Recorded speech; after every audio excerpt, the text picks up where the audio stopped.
यहाँ पर कोविड के बाद में ये गांव चर्चा में है, जबकि मैं 2007 में आया था, यहाँ कोई जानता भी नहीं था, केवल सिंगल आदमी था, वांटेड भी करते थे। रात को यहाँ पर क्या है, आवाजें आती हैं, तो वो लोग श्राप भी देके गए थे कि इसमें अब आज के बाद कोई नहीं।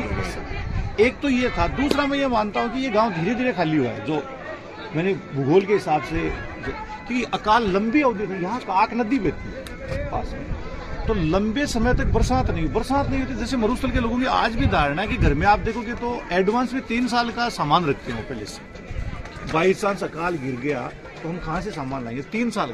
जिसका अनाज जैसे जैसे खत्म होता गया वैसे वैसे इस गांव को उन्होंने क्या किया है, खाली।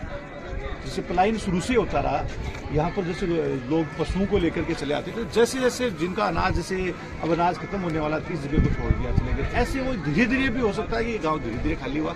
ये भौगोलिक दृष्टि, अकाल की विभीषिका है, उससे जूझने की वजह से ये धीरे धीरे भी खाली हुआ। ये दोनों विचारधारा है, और दोनों इतिहास की दृष्टि से भी और भूगोल की दृष्टि से भी है, दोनों दृष्टि से मान्य। दूसरी बात अपन बात करते हैं जैसे स्थापत्य की, तो ये जो जैसे गांव बसाया गया था, इसमें अपन देख रहे हैं कि कुछ खंडहर, जो घरों के खंडहर है, ये सबसे मुख्य मकान है, और इसके आसपास के जो घर है वो एक खंडहर का रूप ले चुके हैं। बिल्कुल जस्ट एक पत्थरों की दीवारें हैं, वो लगभग खड़ी दिखाई दे रही है। यहाँ देखते हैं मंदिर की अगर अपन चर्चा करें इनके स्थापत्य की, तो एक पूर्ण रूप से अलंकृत एक मंदिर है। क्या उस समय भी ये जो जितने भी प्रकार के धार्मिक रीति रिवाज है, या फिर जो अपन आज वर्तमान समय में मंदिरों का रूप देख रहे हैं, तो इस समय भी यहाँ के लोगों का मंदिरों की ओर अधिक रुझान होना, या फिर मंदिरों की स्थापत्य कला का बहुत उच्च रूप दिखाई देना, ये किस ओर इंगित करता है कि ये लोग अधिक साधन संपन्न, बहुत अधिक साधन संपन्न थे? वो तो व्यवसाय से, व्यापार से भी लगता है। मंदिर में भी आप देख रहे हो कि एक ही मंदिर है, 84 गाँव के बीच में एक ही मंदिर। इसी में सब पूजा पाठ वगैरह ये सारे सब गाँव का एक ही था। ये 84 गाँव का एक ही।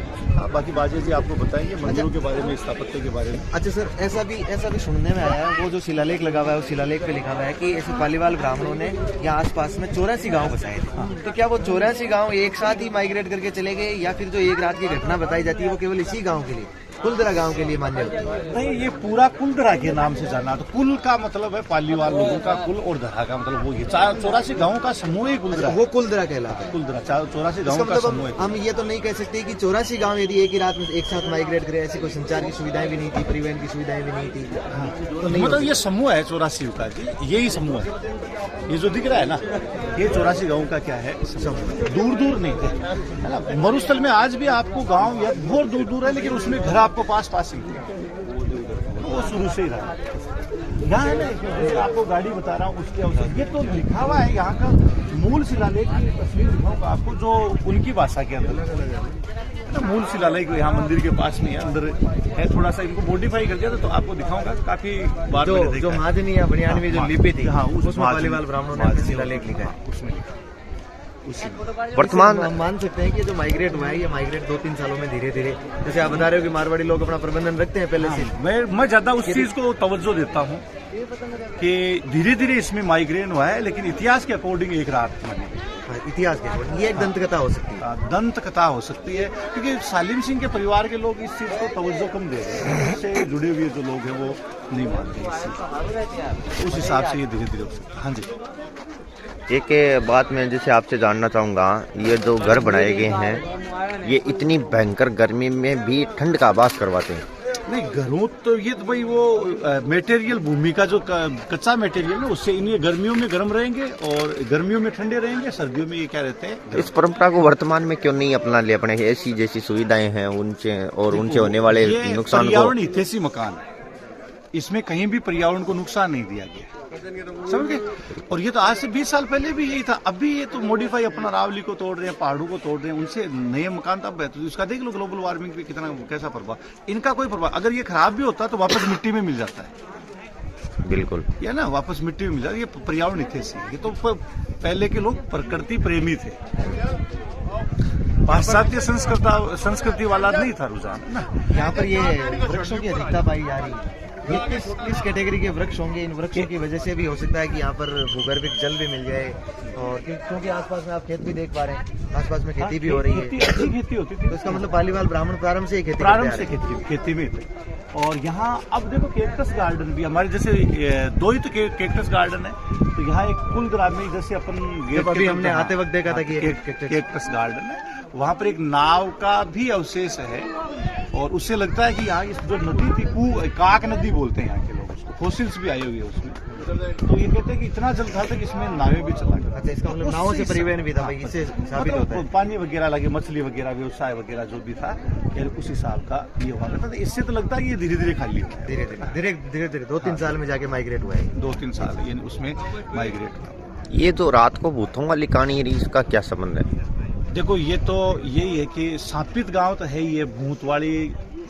अब इस मामले में ऐसा है कि भूत, ये गांव खाली है तो रात को हवाएं आएगी और इन खाली वीरान दीवारों से टकराएगी तो साए साए की क्या आएगी, आवाज आएगी। अच्छा, सिंगल आदमी डरेगा निश्चित रूप से। अब इसमें हो सकता है कुछ लोगों की मान्यता है कि भूत होते हैं, कुछ की नहीं होती है, साइकोलॉजी पे भी होता है, होते भी होंगे। जब इतने लोग गए हैं यहाँ से तो उनके ये खुशी मन से तो गए नहीं, दुखी मन से गए ना।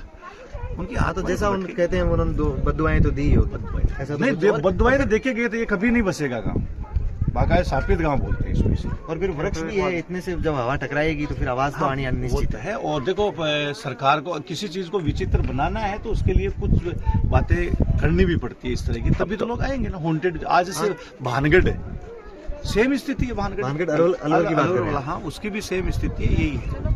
तो अब तो सरकार भी इसको बसाने का कोई प्रयास नहीं है, तो एक टूरिस्ट के रूप में तो मोडिफाई सरकार की वजह से तो ये इतना सारा सब कुछ अब हो रहा है ना, इतने पर्यटक आ रहे हैं। ये तो पर्यटक स्थल ही है, मतलब इसको बसाने का वापस कोई प्रयास नहीं है। बसाने का 5-4 सालों से ये विरासत धरोहर हो गई एक तरह की, ये टूरिस्ट पॉइंट के रूप में विकसित हो रहा है। कब से मान सकते हैं कि टूरिस्ट पॉइंट के रूप में कब से विकसित हो रहा है? ये कोविड के बाद में ज्यादा लोगों के प्रचलन में आया, बाकी तो यहाँ के लोग भी ज्यादा नहीं जानते थे। जैसे आज भी मैं पूछता हूँ तो बहुत सारे लोगों को ध्यान ही नहीं होता है।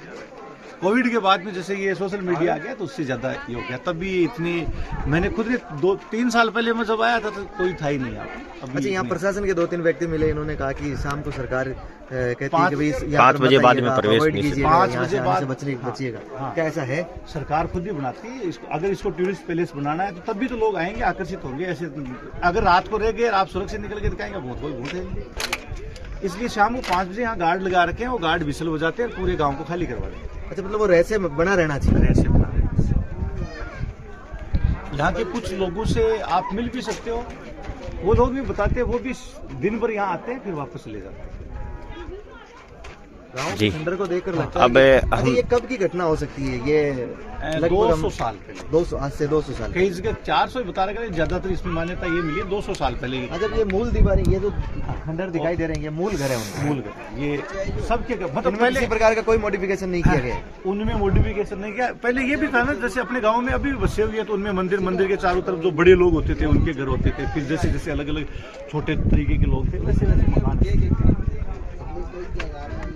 ये तालाब झील वगैरह है, इसमें पानी इकट्ठा होना, ये सारा था। वहाँ एक काक नदी, वहाँ पर भी एक तालाब है। हाँ, यहाँ पर भी एक तालाब है, अभी आते वक्त देखा था। हाँ, तालाब।